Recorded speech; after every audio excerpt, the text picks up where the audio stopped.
Hi everyone, this is the review that we had worked on a little bit in class, so I want to go ahead and make sure that I cover this content. So if you have any questions on that, we have an example for you to refer back to. So on this very first one, we are going to write an inequality that represents this constraint. A school is organizing a field trip to the Florida Aquarium. They're going to be renting buses and vans.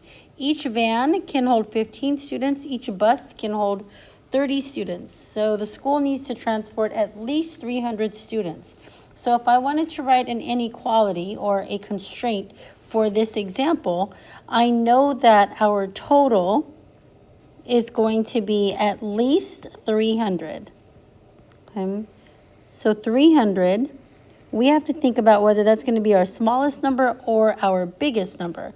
So what do we know? We know that we have vans and we have buses. Now, they don't tell us how many vans or how many buses, but they do tell us that we have vans and buses. Each van can hold 15 students.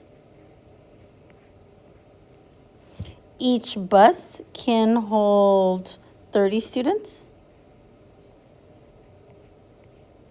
And we know that we can have, or that we need to have at least 300 students. So if it has to be at least 300, that means 300 is going to be our smallest number. So that's going to be the less than towards 300. So the inequality or the constraint for this one is 15x plus 30y needs to be greater than or equal to 300. Okay? All right, let's go on to our next question. Our next question says, write a system of inequalities that can be used to represent the constraints. So a system means there's more than one part. So we are going to have two equations that we are writing for this one. So a gardener has 80 square meters of land to plant roses and tulips. Each square meter of roses requires 4 liters of water, and each square meter of tulips requires 3 liters of water. The gardener has a maximum of 300 liters of water available. Okay, so we need to write two systems, which means I should have two totals that I'm comparing it with. And the first one is that he has 80 square meters. Okay, the other total that I see is that he has a maximum of 300 liters. So if he has 80 square meters to plant in, that's the most that he can use. And if he's got 300 liters of water, that's the most water that he can use. So when we're talking about what are we planting, we're planting roses and tulips. So roses will be X. We're going to add that to the number of tulips that we have. And when we plant these roses and tulips, they use 80 square meters. So does 80 have to be the biggest number or the smallest number? Well, since 80 is the most amount of space that I have, 80 has to be greater than the tulips and the roses that we plant. Now let's talk about water. So every rose or every plant that has roses in it requires 4 liters of water. Okay, so we have 4 liters of water for every rose plant. And we're going to add that to 3 liters of water for every tulip. So 3 liters of water for however many tulip plants we have. And then the maximum has to be 300. So 300 has to be the most or the least amount of water that we can use. Well, 300 is the most. And since it's at maximum, we can use all 300 liters of water. Okay? All right, so there's our system of inequalities or the constraints that we have for this one. So if it asks for just one constraint, we're going to write one equation. It means we should only have one total to look at. If it asks us to write two constraints or a system of inequalities or multiple, we're going to write two inequalities. So we should have two totals that we're considering. All right, so here, Jordan is training for a sports event. He's running drills that take 15 minutes each and strength exercises that take 10 minutes each. Jordan has less than 8 total drills or exercises that he can do, and Jordan has no more than 90 minutes to train. So our totals on this one is he has to do less than 8. And another total he has is that he has no more than 90. So those are two totals, which means I'm going to be writing two constraints or two inequalities for this one. So write a system of inequalities that represent these constraints. So on the first one, we're talking about 8. That's talking about drills and exercises. Has nothing to do with time, just the number of drills and exercises. Well, I'm going to go ahead and call drills X. And exercises I'm going to call Y. So whatever number of drills that he does plus the number of exercises has to be less than 8. Okay. All right, for our second inequality, Jordan has no more than 90 minutes to train. So it's no more than 90. So will 90 be the smallest number or the biggest number? 90 has to be the biggest number. Okay. He can work all the way up to 90 minutes, but no more than 90 minutes. So how many minutes does every drill take? That's 15 minutes per drill, added to 10 minutes for each strength exercise. Okay. So now that we have our two equations that we're looking at, we want to go ahead, I'm going to move this down just a tad. When we're looking at these equations to do this next piece, we want to make sure if they give us information that just talks about the number of drills and exercises, we're going to use the first inequality. If they're talking about time, like hey, how much time has passed, we're going to consider using the second inequality. Okay? But that's if they're saying, hey, you've got to do this many drills to complete, 15 minutes for 3 drills. That would be 45 minutes, something like that, okay? So we're going to be checking these constraints. So the first one, if Jordan spends 45 minutes on running drills and 40 minutes on strength exercises, can he do that? Well, if we're talking about running drills, okay, if he spends 45 minutes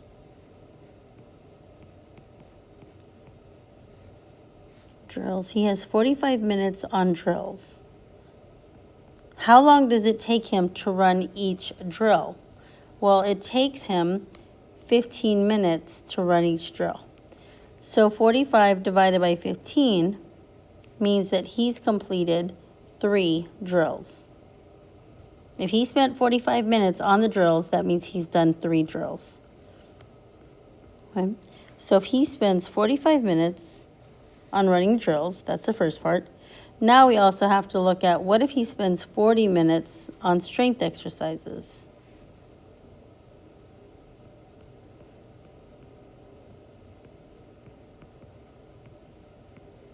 Okay. So he's got 40 minutes here. How long does it take him to do a strength exercise? That takes 10 minutes. So 40 divided by 10 means that he did 4 exercises. So 3 drills and 4 exercises, that's a total of 7.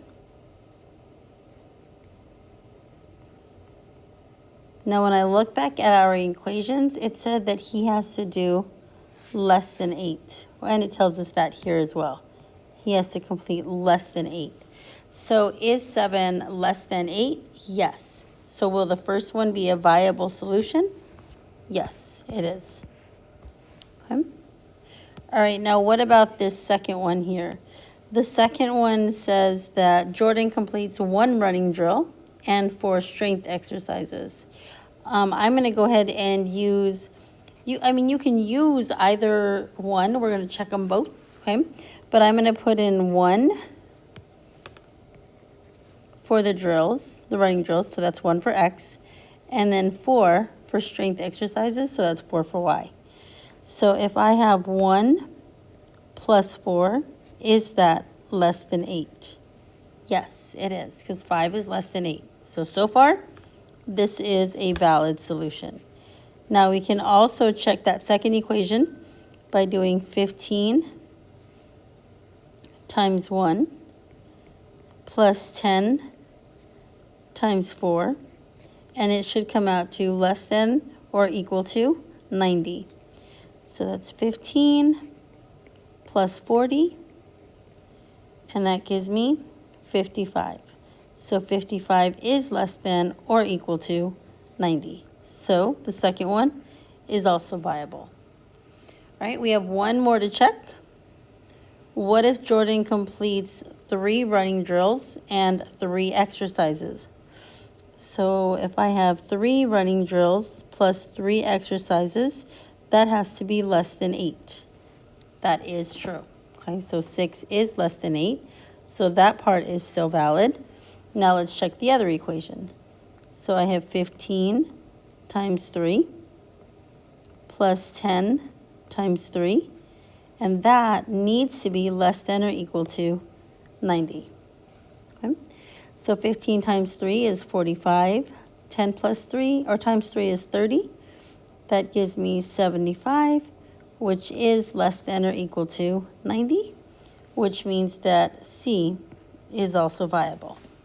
Now, just to give you an example of what not viable would look like, I'm going to erase this stuff here, and I'm going to change one of the examples, okay?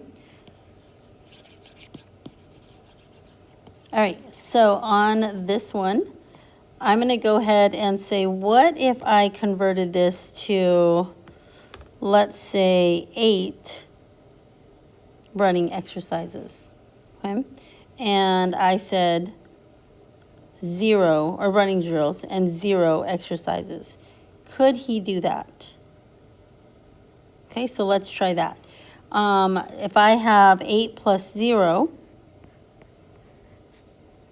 is that less than or equal to 8? Yes, so that's good. 8 is, well, no. 8 is not less than 8, and it's not equal to. I don't have equal to on this one. So then I already know here that this one would not be viable because 8 is not equal to 8. Now, just in case, like I made the mistake and said, yeah, they are. When I check the second equation, if I have 15 times 8 plus 10 times 0, remember that that also has to be less than or equal to 90, okay? So keep all of that in mind when we're doing this, all right? So let's go ahead then and multiply 15 times 8. Now, you could do 10 times 8, which is 80, and then 5 times 8, which is 40. So this gives me 120 plus 0, which is less than or equal to 90. So then is 120 less than or equal to 90? It is not. So then that example would not be viable if we changed it to 8 and 0. Okay? All right, that was just so you could see one that would not be viable. All right, let's go down here to converting some inequalities into slope-intercept form. I am going to do number 1 and number 5. Right? This is really important for what we were practicing to get these into slope-intercept form. So on number 1, I first need to get rid of the parentheses. So I'm going to use distribution. So I will have y plus 3 is less than negative 2x minus 8. Now, slope-intercept form means that y has to be isolated. So y needs to be all by itself. So we're going to take this positive 3 and move it to the other side. So I will have y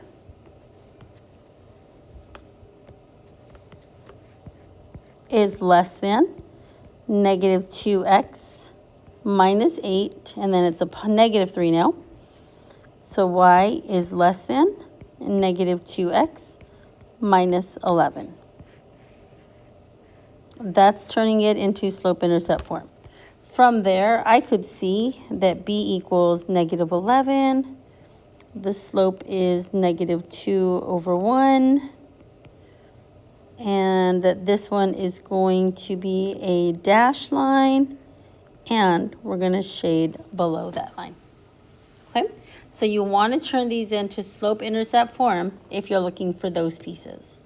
All right, let's go ahead and do number 5. So on number 5, there is no parentheses that we have to worry to use distribution for, but we do need to isolate y. So I'm going to take 6x and move that to the other side of the inequality. So I will have 2y is greater than, and now it's a negative 6x plus 24. Then we'll divide every value by 2.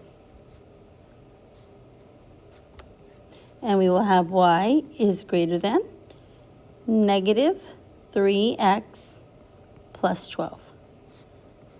Now, once I have that equation, I can see that my y-intercept is 12. The slope is negative 3 over 1. This one here is a dashed line, and y is greater than, which means we would shade above. All right, that is it for this one.